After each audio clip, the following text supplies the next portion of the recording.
Hello, I'm Elizabeth and welcome to this video. So today I'm going to delve into something actually rather specific, and it's going to be about how to adjust yourself to different types of lighting conditions.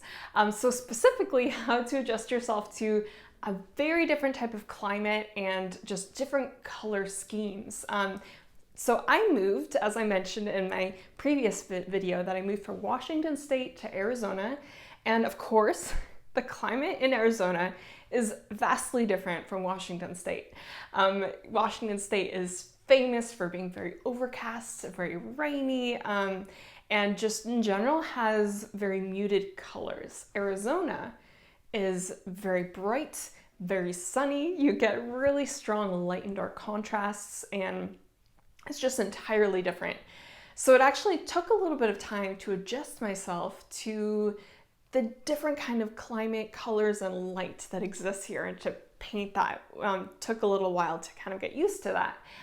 So I'm going to be going through that process and sharing that with you, and share with you the painting that I actually just completed that has been my study for myself of just learning this different type of light that is here, and just taught myself just how to navigate that and how to get used to that and adjust it to it.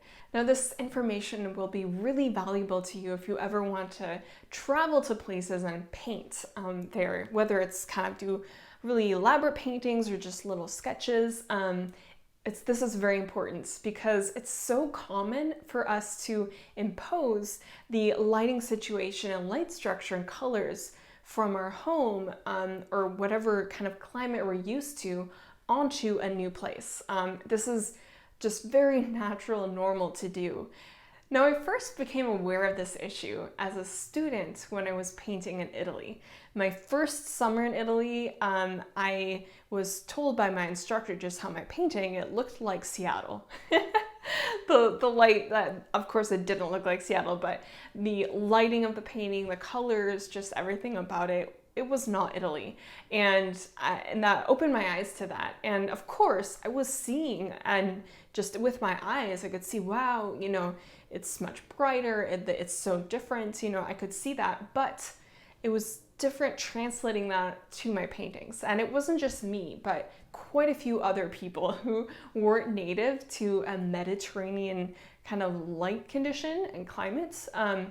It was very common for a lot of people for that to happen. So it's something that's really natural and easy to do, but it's also really simple to overcome that, and it just takes it's a process to kind of go through that. So come along with me today, and I'll kind of show you my painting and walk you through that and just what I did to figure out the light. So ta-da! So here is my Arizona study in its completed form. But it didn't start here. I started with, first I did an underpainting to kind of get a sort of just structure of where light and dark values were, and to kind of create the composition with that underpainting. And then I created color spots just all over the place, I covered the painting, and with just large areas of color and value. And then it was kind of with that, I was able to, when it was at that more beginning stage, that I was able to really observe my motif and composition out of the window that I was looking at, and my painting, and kind of really discern whether the painting that I was working on was really reflective of the way the light really was in real life. And it was kind of through that process of looking at my painting and also looking at the view out of the window that I was finally kind of able to get the light right.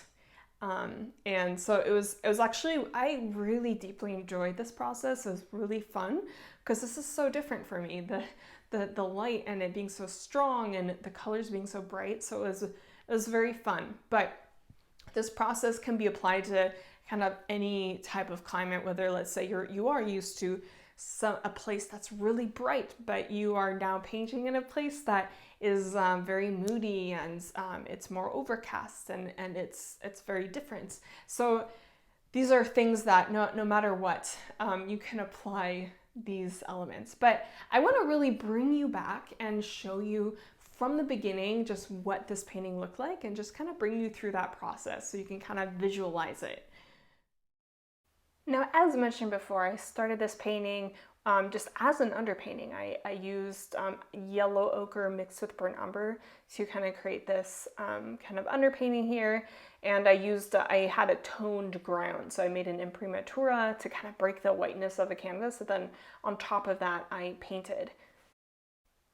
Now, it is important to note here that in these process videos, or I should say some of these process videos, the wall of the studio is red. It's this dark burgundy color, which really affects the painting, and you can kind of see that a little bit. And that's a topic for another time when I show you my studio reveal.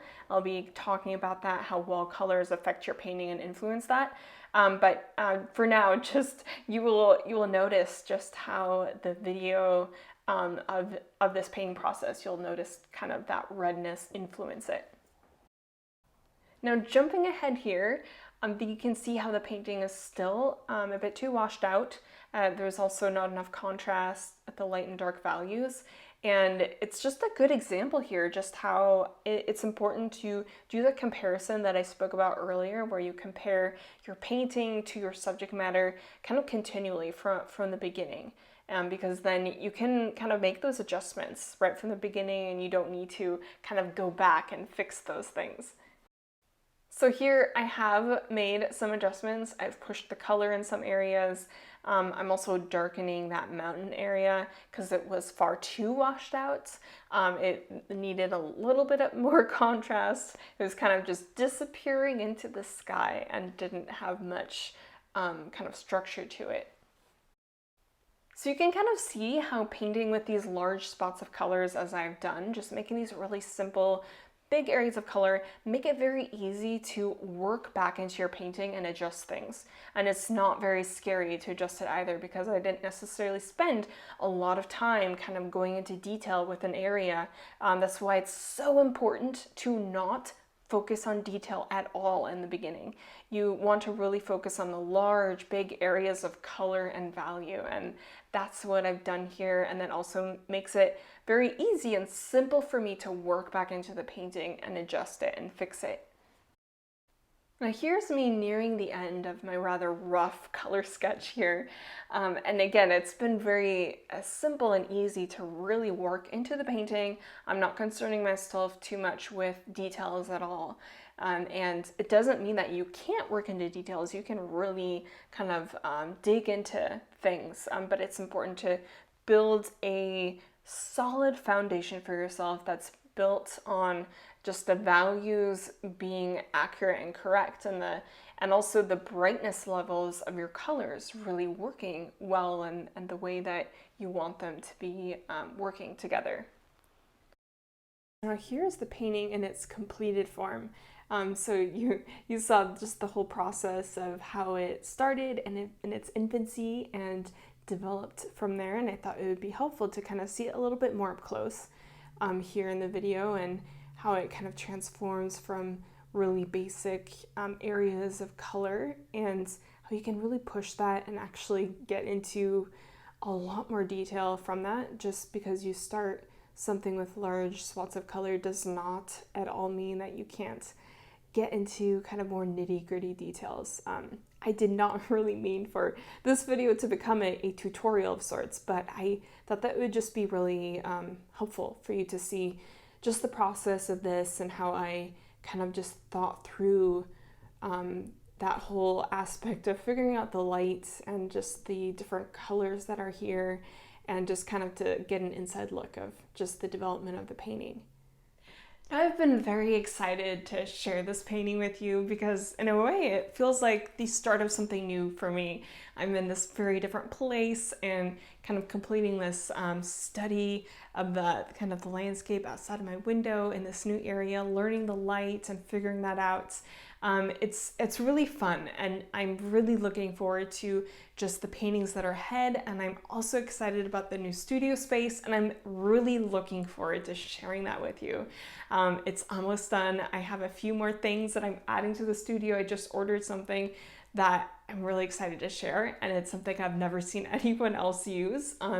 So I'm really looking forward to that. And before I end, I just want to express just my thanks to all of you who just said such kind words about my first video and who are excited for this new series, and thank you. And thank you for watching, and I'm really, really looking forward to just all the videos to come.